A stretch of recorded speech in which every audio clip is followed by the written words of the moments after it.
Assalamualaikum, selamat datang di YouTube channel saya. Baik, kami dari kelompok 4, saya Putri Mustika, saya Ranti Muslimah, saya Amelia Ramadanti. Di sini kami akan menjelaskan terkait pembelajaran CTL atau Contextual Teacher and Learning. Perlu kita ketahui, apa sih pembelajaran CTL? Pembelajaran Contextual Teacher and Learning atau CTL ialah proses pembelajaran dengan cara lebih kreatif dan interaktif seperti diskusi kerja kelompok dan permainan. Pendekatan konteks nyata yang ada di pembelajaran CTL membuat pembelajaran lebih sederhana dan menyenangkan. Pembelajaran CTL bertujuan untuk membuat pembelajaran lebih bermakna dan relevan, sehingga siswa dan guru berkomunikasi dengan baik dan dapat mengasah kemampuan berpikir siswa. Pembelajaran CTL memiliki kekurangan dan kelebihan. Berikut penjelasan lebih lanjut. Baik, kelebihan pembelajaran CTL adalah bahwa metode belajar ini dapat membantu dalam memahami konsep-konsep yang sulit, juga dapat menghasilkan ide-ide yang lebih kreatif dan juga interaktif dalam proses belajar.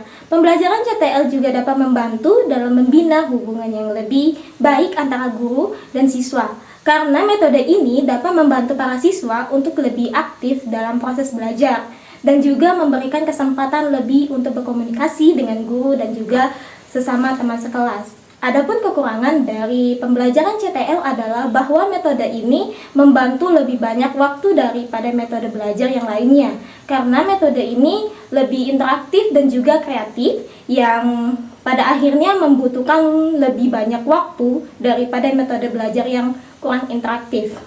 Selain itu, metode ini juga membutuhkan anak-anak yang dapat berpikir dengan keaktifan yang lebih baik dan juga dapat berkomunikasi dengan lebih efektif, yang pada akhirnya pada penyesuaian anak-anak yang belum familiar dengan metode belajar ini.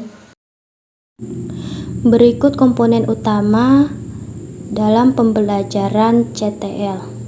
Yang pertama, konstruktivisme. Konstruktivisme yaitu mengembangkan pikiran siswa untuk belajar lebih baik dengan bekerja secara mandiri, mengkonstruksi sendiri pengetahuan dan keterampilan barunya. 2. Menemukan inquiry. Inquiry merupakan proses pembelajaran yang menekankan pada penemuan melalui pola berpikir secara sistematis. Melalui perpindahan proses dari pengalaman menjadi pemahaman, siswa dapat belajar dengan keterampilan berpikir kritisnya. Dalam hal ini, guru harus merencanakan situasi kondusif agar siswa belajar dengan prosedur mengenali masalah, menjawab pertanyaan menggunakan prosedur penelitian atau investigasi, menyiapkan kerangka berpikir, hipotesis, dan penjelasan yang relevan dengan pengalaman pada dunia nyata. Yang ketiga, bertanya atau question. Question merupakan salah satu komponen yang dapat mengembangkan sifat ingin tahu siswa dengan dialog instruktif oleh keseluruhan unsur yang terlibat dalam proses belajar. Dengan demikian, pembelajaran jadi lebih hidup, berproses, dan hasil pembelajaran menjadi lebih luas dan mendalam.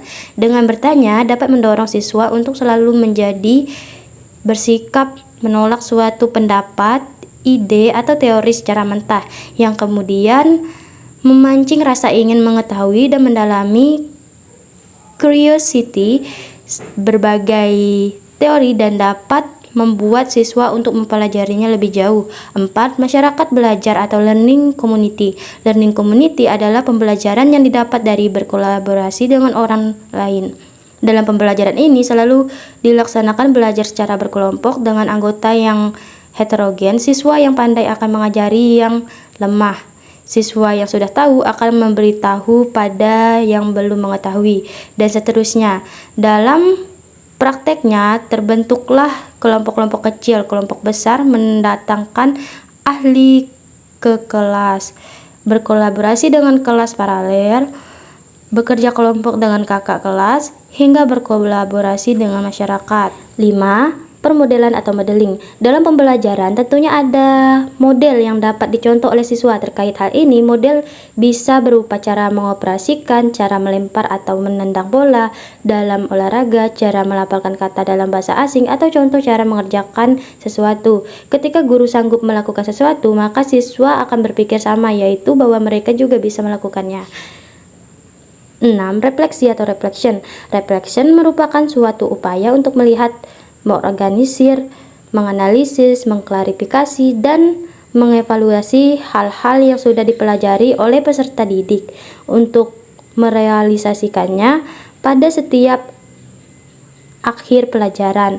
Guru akan menyisakan sesuatu untuk memberikan kesempatan kepada siswa melakukan refleksi dengan cara pernyataan langsung dari siswa tentang apa saja yang diperoleh setelah belajar. Catatan atau jurnal di buku siswa, kesan dan saran siswa tentang kegiatan belajar hari itu, diskusi dan ragam hasil karya. 7. Penilaian otentik atau authentic assessment.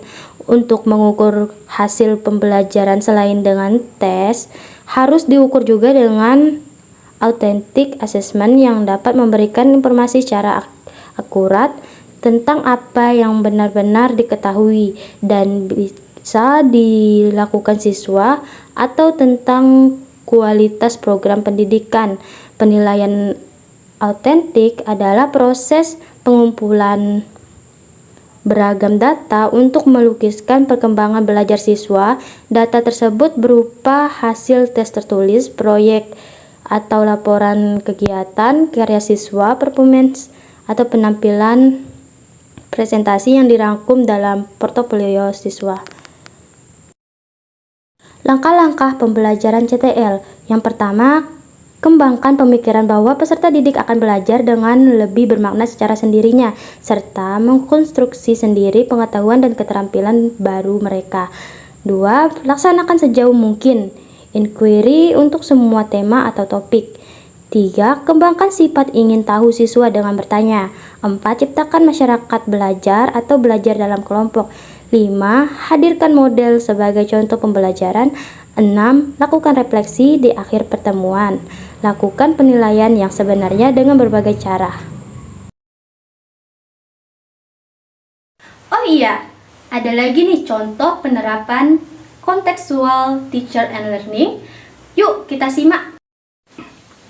Pembelajaran CTL dapat diterapkan dengan beberapa cara. 1. Konteks realistik, guru dapat mengaitkan materi IPS dengan kejadian nyata siswa.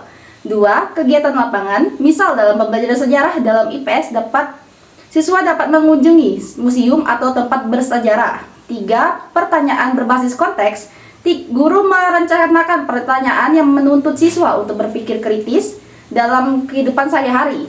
4. Proyek pembelajaran, misal siswa membuat proyek tentang kebudayaan daerah.